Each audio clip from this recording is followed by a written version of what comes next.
저는 비싼 이자를 좀 썼었습니다. 저희 지금 장미계 자리 같은 경우는 대출이 나올 수가 없는 상황이었어요.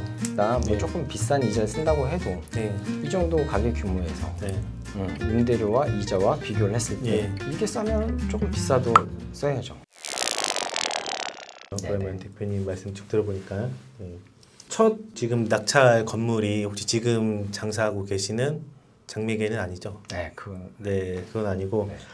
그러면은 그동안 쭉 낙찰 받으면서 첫 낙찰 물건이 그럼 재개발이 된다고 한 건가요, 그게? 그거는 지금 재개발이 된 건 아니고 재개발을 추진을 하겠다고 지금 얘기가 나왔는데 그 물건은 올해 매도가 됐습니다. 그럼 살짝 그냥 수익 대략 어느 정도 보셨는지? 빌라, 다세대였는데 제가 경매를 공부를 하고 첫 낙찰 받은 물건이었어요. 그게 첫 낙찰 그걸 지금까지 갖고 있었어요.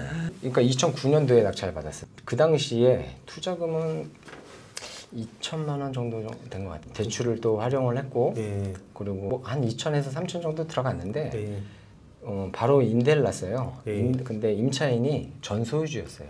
그러니까 명도 할 것도 없었고 서로 이제 신분 전환만 있었던 거죠. 집주인이 임차인이 된 거고 제가 소유주가 되면서 보증금 또 받고 하다 보니까 실제 투자는 한 2천만 원 정도 들어갔던 것 같아요.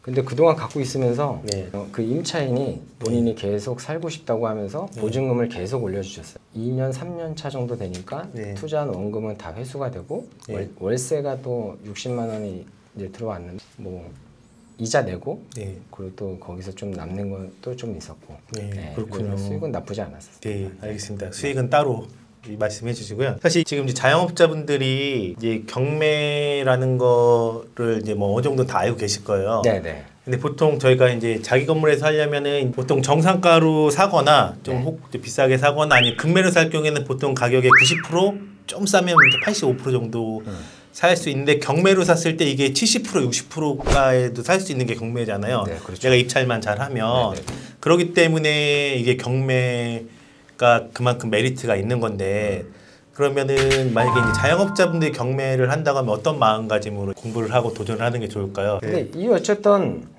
저렴하게 사기 위해서는 아까 처음에도 말씀드렸지만 자기 가게에서 자가로 해서 영업을 하기 위해서는 일단은 부동산을 취득을 해야 되니까 그만큼 열정을 갖고 공부를 해야 되고 또 일반 부동산하고 똑같아요. 발품을 많이 팔아서 여기에 시세를 정확하게 파악을 해서 시세 대비 내가 지금 낙찰받고자 하는 게 얼마의 이익이 남을 수 있는지 그리고 또 내가 만약에 지금 현재 자영업을 하고 있다고 하면 지금 월세를 얼마 내고 있는데 내가 이걸 얼마에 삼으로써 그러니까 이자를 내고 그래도 얼마 정도 세이브가 되는지 이런 거 손익분석을 열심히 해서 그래서 낙찰 받으면 그러니까 그만큼 내가 발품 임장을 하고 공부한 만큼 내가 그만큼 저렴하게 수익이 가는 거네요. 그럼 부동산적인 수익도 나고 또 이 월세, 임대료 거기서 또 세이브가 되는 부분도 분명히 많고요. 그러니까 그냥 모르겠다 귀찮으면 그냥 정상가로 사는 거고 근데 내가 조금이라도 진짜 수익을 극대화시키려면 그만큼 임장하고 권리 분석하고 해가지고 경매 낙찰 받으면 그게 그대로 내 수익으로 돌아오는 거네요. 맞습니다. 특히나 요즘에 이제 경기가 계속 안 좋다 보니까 상가 공실도 많고 지금 운영되고 있는 뭐 식당이라든가 이런 데들도 폐업하는 데가 많잖아요. 그렇기 때문에 일단은 시장에 지금 나와 있는 금액들을 정확하게 파악을 해야 내가 낙찰받고자 입찰하고자 하는 물건도 금액 산정하는데 그게 가장 먼저 필요하다고 생각을 해요. 이 경매가 좋은 시기가 있나요? 경매를 하기에 좋은 시기야 안 좋은 시기 그걸 판단하는 데 기준이 뭔가 있는지 혹시? 일반적으로 나오는 얘기들은 경기가 불황이라고 하면 그만큼 매물이 많이 나오잖아요. 그러니까 이제 자본금이 이제 여유 있는 분들은 지금 총알을 딱 준비해 뒀다가 알짜배기 물건들을 좀 아까 말씀드린 것처럼 그런 식으로 시장 시세 조사를 충실히 하셔서 좋은 물건을 하나씩 뽑으시면 되고요. 경기가 그만큼 좋으면 물건이 아무래도 좀 덜 나올 것이고 뭐 기본적인 이론은 그렇습니다. 그 처음 이제 장사를 하실 때부터 이제 그때는 군생활 하실 때죠. 그때부터 그냥 거의 자가로 하신 건데 100% 사신 게 아니라 약간 대출 레버리지를 일으켜서 이렇게 하신 거잖아요. 맞아요. 그럼 대략 그게 이자가 어느 정도 나가셨는지 알 수 있을까요? 저는 비싼 이자를 좀 썼었습니다. 왜냐면 저희 지금 장미계 자리 같은 경우는 조금 특수한 상황이어서 대출이 나올 수가 없는 상황이었어요. 근데 이 어쨌든 뭐 우리가 아까도 말씀드렸지만 손익 분석 네. 했을 때 좀 비싼 이자지만 네. 어차피 내가 이 정도의 가게 규모가 밖에서 일반적으로 시장에서 임대를 받았을 때 네. 들어가는 비용 예.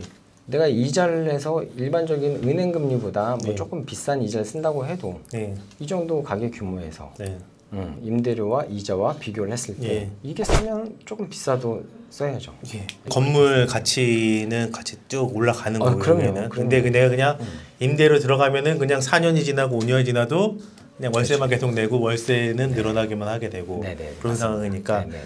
결국에 마음가짐이 달라지겠네요. 내가 그렇죠. 비싼 이자를 쓰고 해도 결국에는 이게 내 건물이다 보니까. 맞아요. 네. 네.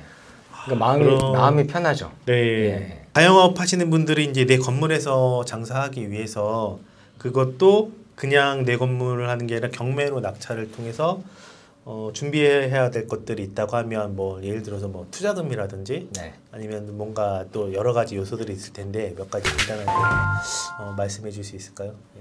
네, 일단 말씀하신 것처럼 뭐 일단은 경매도 부동산이기 때문에 가장 중요한 건 투자금이겠죠. 네, 투자금이 중요할 것이고 네. 또 하나는 신용도가 좋아야겠죠. 신용도요? 네, 왜냐하면 아까 설명드렸던 것처럼 80%, 90% 대출을 받으려면 부동산적인 물론 가치도 있어야겠지만 은행에서는 아무래도 개인 신용도도 보기 때문에 일단 신용도도 준비를 좀 잘 하셔야 될 것 같고요. 그리고 또 한 가지는 또 몇 번 제가 강조를 하지만 공부요. 예, 왜냐면 이거는 일반적인 뭐 예를 들어 중개사가 끼고 하는 게 아니기 때문에 물론 법원이라는 뭐 어떻게 보면 중재하는 기관이 있긴 하지만 법원에서는 그냥 이 매도 관련해서만 진행을 하는 거지 이 당사자의 이런 안전거래 이런 거에 대해서 보장을 해주지 않거든요. 그러면 그런 것들을 보장받기 위해서는 본인의 노력, 공부밖에 없다고 생각하고 있습니다. 네. 그럼 보통 지금 요즘에 하루 일과가 어떻게 되세요? 뭐 일단은 군 생활은 전역을 했지만 네. 제 생활 패턴은 거의 비슷한 것 같아요. 어저께 같은 경우도 4시 반에 일어났고요. 일반적으로 5시, 6시 그 사이면 일어나고요. 그래서 일단은 그 시간에 경매 또는 지금 하고 있는 외식업 관련해 갖고 제가 해야 될 일 그걸 먼저 정리를 하고 그 다음에 이제 가게 업무하고 그 다음에 가게 업무가 이제 저녁에 끝나면 자기 전에 또 마찬가지로 경매나 가게 업무 못했던 거 처리하고 그러다 보니까 이제 하루의 일과가 이제 3파트로 거의 나누는 것 같아요. 네.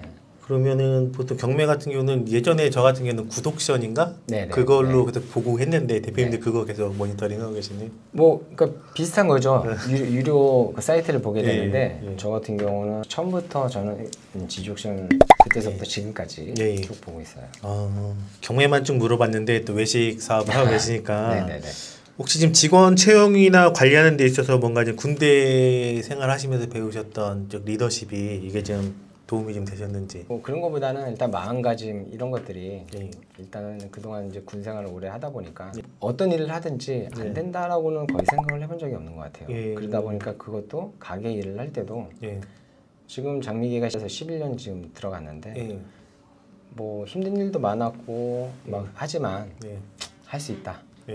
이런 것들이 이제 군 생활을 통해서 지속됐던 것 같습니다. 이것도 비슷한 질문이긴 한데 갑자기 좀 직원이 그만둔다고 하면 대처법이 있으신지 아니면 혹시 그냥 촉이 딱 오시는지 얘 그만둘 것 같다 그런 거. 뭐 촉은 당연히 있죠. 그래요? 근데 촉보다는 그리고 저희는 항상 직원을 구해도 저희는 이제 많은 인원을 구하지 않고 저희 가게에 맞게끔 인원이 몇 명이 필요할지를 대충 이제 10년이 됐기 때문에 알지 않습니까?